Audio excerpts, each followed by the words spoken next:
నియోజకవర్గం Shri Ramakrishnapuram division NTR Nagar division సంబంధించిన కార్యకర్తలతోటి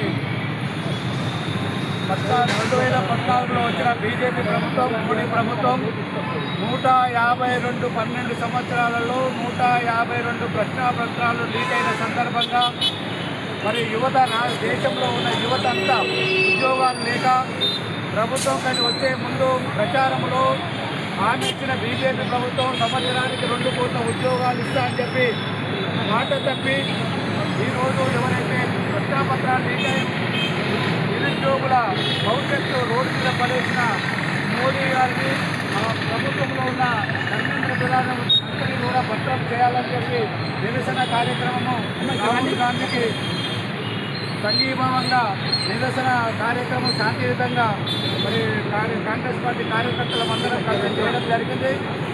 మోడీ ప్రభుత్వంలో 7,50,00,000 మంది యువత ఉద్యోగాల కొరకు నీటి ఎగ్జామ్లు రాసిన సందర్భాలు 152 ప్రశ్నాపత్రాలు లీక్ చేసిన సందర్భంగా రాహుల్ గాంధీ గారు జంతర్ మంతర్లో చేసిన కార్యక్రమానికి సంఘీభావంగా మరి వారు ధర్నా చేస్తే మరి అక్రమంగా అరెస్టు చేసి తర్వాత విద్యార్థుల మీద లాఠీ చార్జ్ చేసిన దానికి నిరసనగా ఈరోజు ఈ కార్యక్రమం తీసుకోవడం జరిగింది.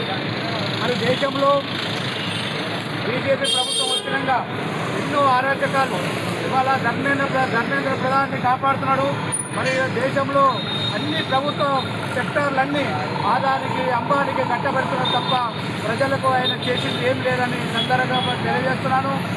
భారతదేశంలో ఉన్న ప్రజలందరూ మార్పు కోరుకుంటున్నారు. రాహుల్ గాంధీ ప్రధానమంత్రి అయితే తప్ప ఈ దేశం భవిష్యత్తు మరి ఉండాలంటే రాహుల్ గాంధీ ప్రధానమంత్రి కావాలని చెప్పి దేశ ప్రజలందరూ ఈ సందర్భంగా కోరుకుంటున్న విషయాన్ని తెలియజేస్తూ ఈ కార్యక్రమంలో పాల్గొన్న కాంగ్రెస్ పార్టీ కార్యకర్తలందరికీ పేరు పేరున ధన్యవాదాలు కృతజ్ఞతలు తెలియజేస్తున్నాం.